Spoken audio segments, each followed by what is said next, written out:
El ministerio Semilla de Fe presenta Una Semilla de Fe. Dios está esperando por ti para renovarte. Jesús dijo: si alguno tiene sed, venga a mí y beba.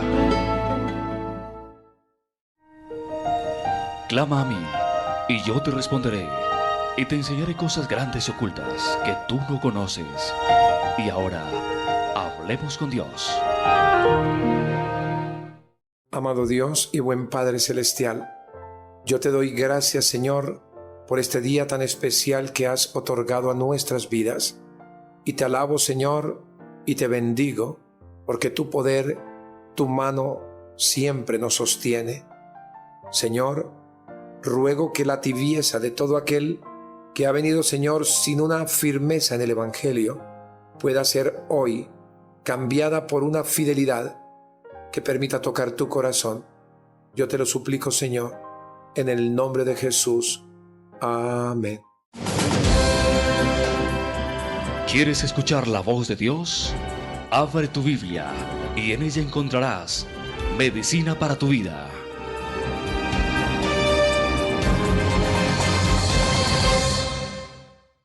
Dios quiere hablarnos hoy por medio de su santa palabra, y en el libro de Apocalipsis, capítulo 3, versículo 14 al 22, nos dice: y escribe al ángel de la iglesia en la Odisea: he aquí el Amén, el testigo fiel y verdadero, el principio de la creación de Dios, dice esto: yo conozco tus obras, que ni eres frío ni caliente. Ojalá fueses frío o caliente, pero por cuanto eres tibio y no frío ni caliente, te vomitaré de mi boca. Porque tú dices: yo soy rico y me he enriquecido, y de ninguna cosa tengo necesidad, y no sabes que tú eres un desventurado, miserable, pobre, ciego y desnudo. Por tanto, yo te aconsejo que de mí compres oro refinado en fuego, para que seas rico, y vestiduras blancas para vestirte, y que no se descubra la vergüenza de tu desnudez, y unge tus ojos con colirio, para que veas. Yo reprendo y castigo a todos los que amo. Sé pues celoso y arrepiéntete. He aquí, yo estoy a la puerta y llamo. Si alguno oye mi voz y abre la puerta, entraré a él y cenaré con él y él conmigo. Al que venciere, le daré que se siente conmigo en mi trono, así como yo he vencido y me he sentado con mi Padre en su trono. El que tiene oído, oiga lo que el Espíritu dice a las iglesias. Dios quiere restaurar la familia, fortalecerla con sus principios. Y ahora, tiempo en familia con Mati García. Hola, amigos y amigas. Hoy hablaremos de la adolescencia y sus problemas. La palabra adolescencia viene del vocablo teona, que significa agravio, enojo y aflicción. Aunque el adolescente no ha ganado todavía la libertad de la adultez, sí ha perdido los privilegios de la niñez. Como resultado, viene una inconformidad por sentirse suspendido en el tiempo, que oscila entre los 13 y los 19 años. Por lo general, a los 15 años, el joven siente que todo se le prohíbe. Se siente sin autoridad para conducir un carro, para casarse, para prestar dinero, para votar. Pero sí se siente obligado a cumplir con otras cosas. Estas negativas ponen tirante la relación entre adultos y adolescentes. El adolescente de hoy es muy diferente al adolescente de hace 15 años. Aunque hace casi las mismas cosas que nosotros hicimos en el pasado, los están haciendo en una edad más temprana. Este fenómeno se da porque los niños de hoy se precipitan a crecer más rápido emocionalmente. Salen a citas amorosas a edad más temprana y conocen aspectos de la vida de los adultos con indebida anticipación y participación. Obtienen más dinero, se transportan con más facilidad y solos, tienen más tiempo solos y menos tiempo de supervisión. También maduran sexualmente 3 años antes que la generación anterior. Como si fuera poco, los problemas del mundo adulto complican más la situación a través de los divorcios, la inflación, la corrupción, etc. Si los adultos no pueden hacer frente a sus dificultades, ¿qué diremos del adolescente que se desenvuelve en ese medio familiar.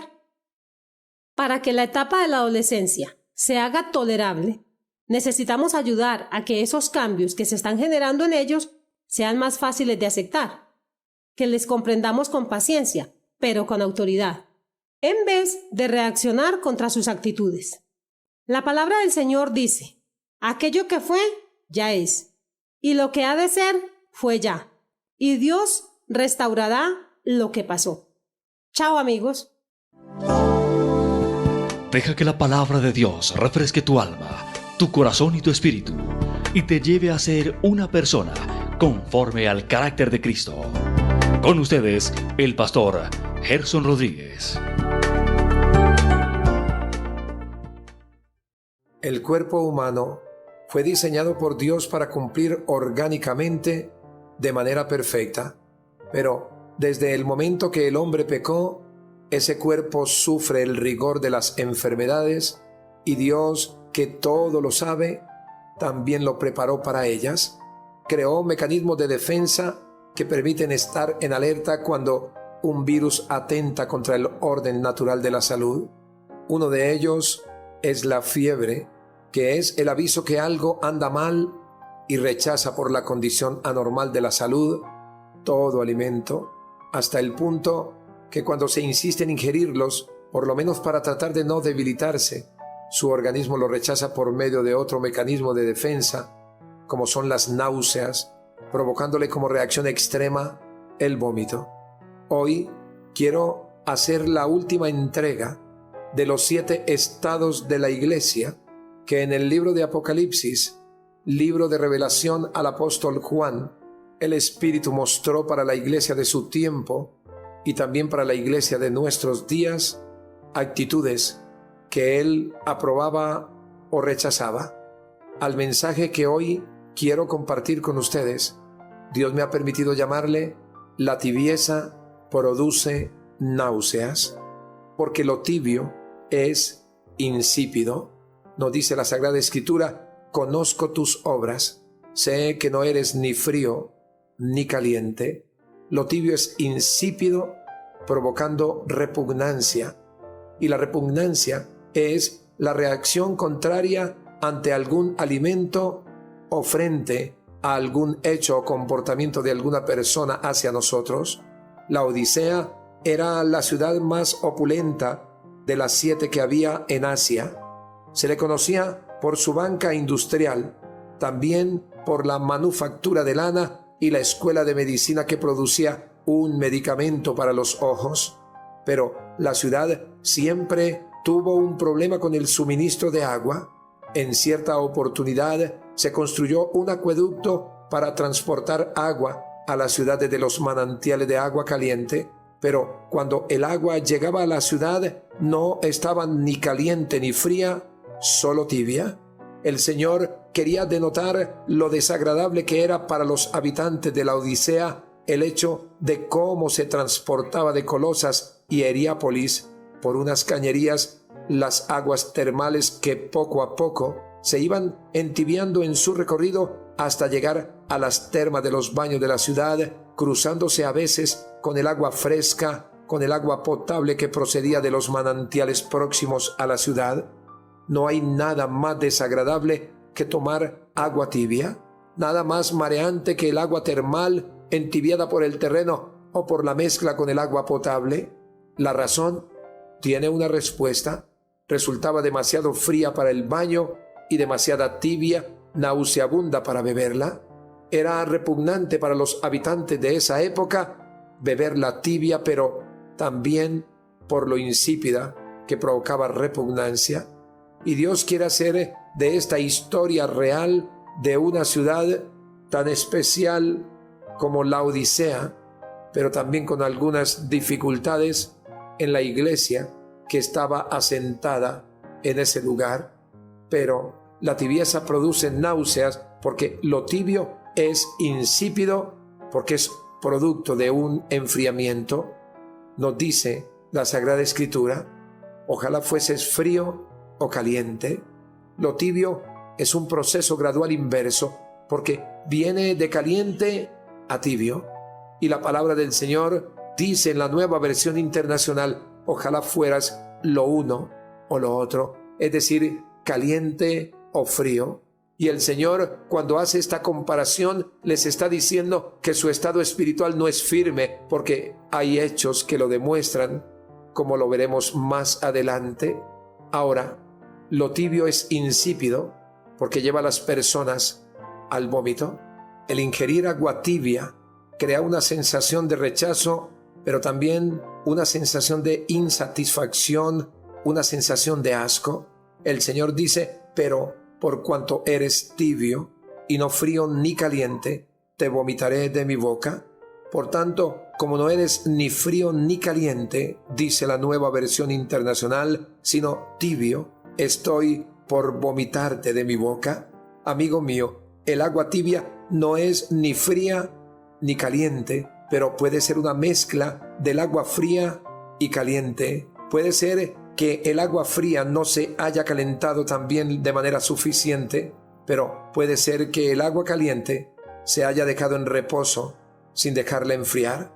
Y esto quiero que lo tomes como una verdad objetiva para tu vida y del por qué el Señor habla de la tibieza de las aguas que se conectaban muy arriba en los nacimientos de agua fría, pero que al pasar por tuberías o cañerías se contactaban con lo que tenía que ver con los termales, llegando hacia los hogares de una manera tibia, la cual provocaba repugnancia o vómito. Y el Señor lo toma como una lección objetiva para aplicar una gran verdad espiritual, pero la tibieza produce náuseas. Y quiero que veamos las características de la tibieza de la iglesia de la Odisea. Número 1, se creían prósperos en sus negocios. Nos dice la Biblia, yo soy rico y me he enriquecido. Estos eran cristianos a medias que creían equivocadamente que la abundancia de bienes materiales era indicio de la bendición de Dios, pero ignoraban que el Señor no mide la vida espiritual por la abundancia de bienes materiales. Y muchas personas hoy que son convertidos a Cristo confunden la prosperidad como símbolo de la bendición de Dios, sin que sea todo lo contrario, pero no es el fundamento de lo que Dios desea para la vida de un creyente en su nombre. Pero también se creían autosuficientes, dice la Biblia, y de ninguna cosa tengo necesidad. No necesitaban de nada ni de nadie, pero en realidad eran dignos de lástima, es lo que dice la palabra.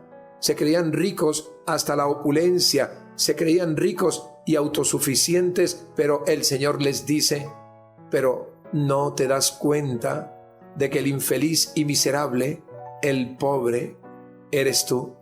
La Odisea era una ciudad rica y la iglesia también lo era. De ahí la comparación del Señor con cosas conocidas de la ciudad y con hechos y actitudes de una iglesia que también era real, pero desconocía que la prosperidad material es un beneficio que Dios otorga, es un resultado de la buena relación espiritual, pero no sinónimo de autosuficiencia. Muchos creyentes hoy caen en estas actitudes, en estos errores de aquellos hermanos de la época a la cual el Espíritu Santo escribió a través de la revelación, es decir, a través del Apocalipsis, al apóstol Juan, para que no suceda a nuestras vidas. Muchos se creen prósperos en sus negocios, pero son autosuficientes, arrogantes, personas que creen que todo lo han tenido porque son los mejores, pero el Señor les dice, son unos infelices y miserables y pobres.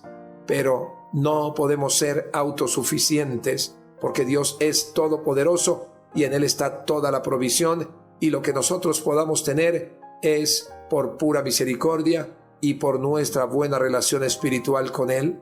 Pero también se creían con una buena vista, es decir, creían tener buena vista espiritual. El Señor les dice, y no sabes que eres ciego.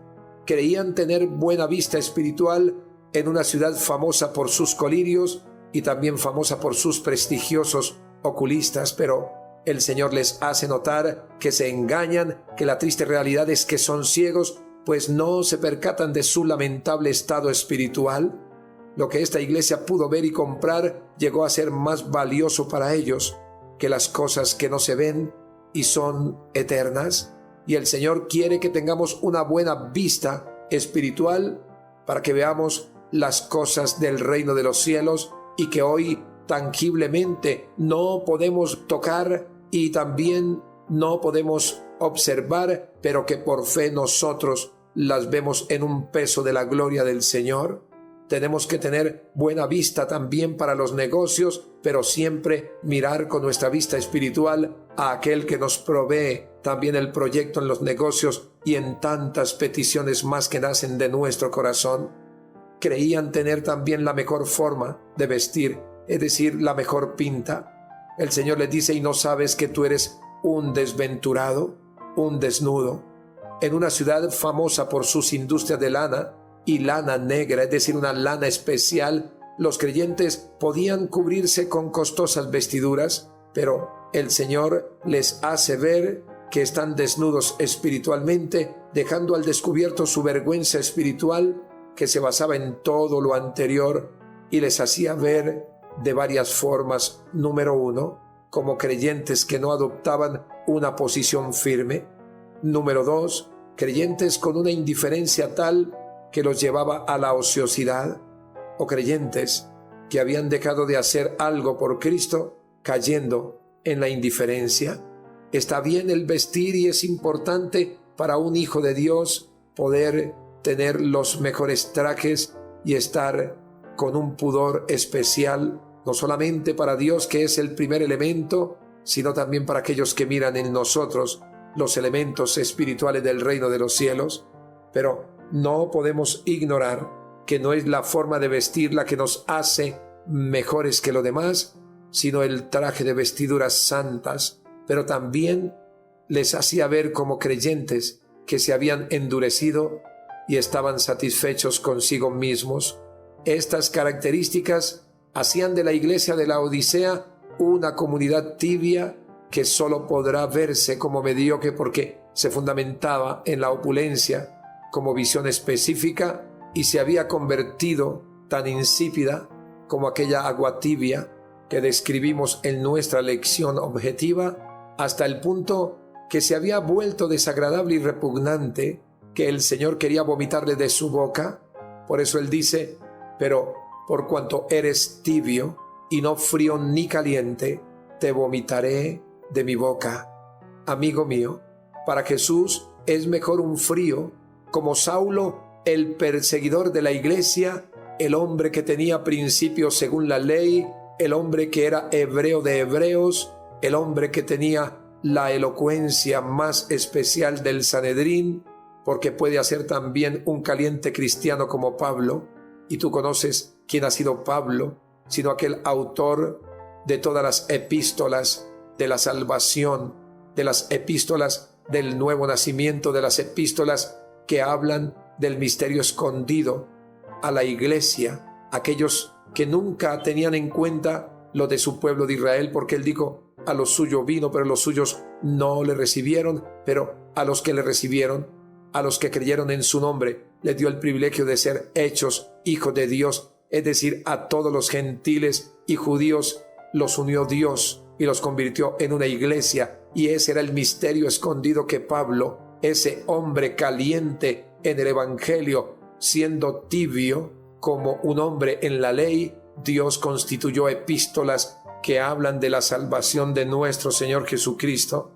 Para Jesús es mejor un frío, como Saulo el perseguidor de la iglesia, porque puede hacer, como lo dijimos, un caliente cristiano como Pablo, y hacer de un caliente espadachín como Simón, es decir, Cefas, para hacer de él un caliente de la espada de dos filos.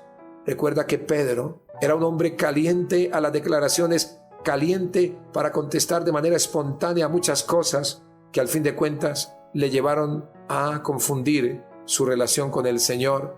Pero luego vemos nosotros cómo en el día de Pentecostés el bautismo del Espíritu Santo llega a su vida, y es entonces cuando comienza a ser el hombre caliente que ya no saca la espada humana, sino la espada del Espíritu, que es de dos filos y discierne los pensamientos Y es lo que Dios quiere hacer con la iglesia que lleva su nombre.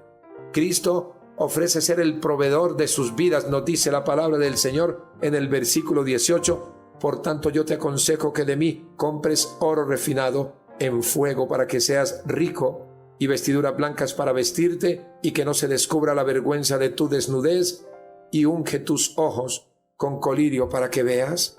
Él quiere que vayamos a Él para que compremos oro refinado de su precioso tesoro, vestiduras blancas que justifican nuestras acciones por la sangre del Señor si somos fieles a su llamado, y que cubrirán nuestra desnudez espiritual, y un colirio espiritual para los ojos del corazón, para que podamos apreciar los valores eternos que son verdaderos, pero es necesario que le permitamos entrar con ese suministro a nuestras vidas. Él dijo: he aquí yo estoy a la puerta y llamo.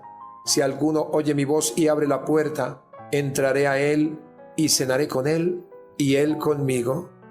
En conclusión, Dios está esperando de ti que seas de cualquiera de los dos extremos, pero no de un término medio, pero desea verte caliente en su amor por sus principios. Amigo mío, todos estos mensajes que hemos venido compartiendo de la iglesia del Apocalipsis, sus actitudes son muchas veces las actitudes de la iglesia de los últimos tiempos. Y yo quiero que en esta hora medites en esta palabra y que también le digas al Señor con tu corazón que perdone cualquier tibieza espiritual. Si es así, repite conmigo esta oración. Señor Jesús, yo te doy gracias por esta palabra y te pido perdón, Señor, por mi pecado, por mi tibieza espiritual, por mi arrogancia, por mi autosuficiencia. Quiero que mi nombre esté inscrito en el libro de la vida y que me selles con tu Santo Espíritu para la redención eterna. Señor, yo quiero ser caliente en tu palabra y ser usado, Señor, como Pedro, como Pablo, como Juan y como tantos hombres que hoy todavía, Señor, creen que tu palabra es el poder que transforma la vida del hombre. Yo te lo suplico en el nombre de Jesús. Amén. El Ministerio Semilla de Fe presentó Una Semilla de Fe, un mensaje refrescante para tu alma.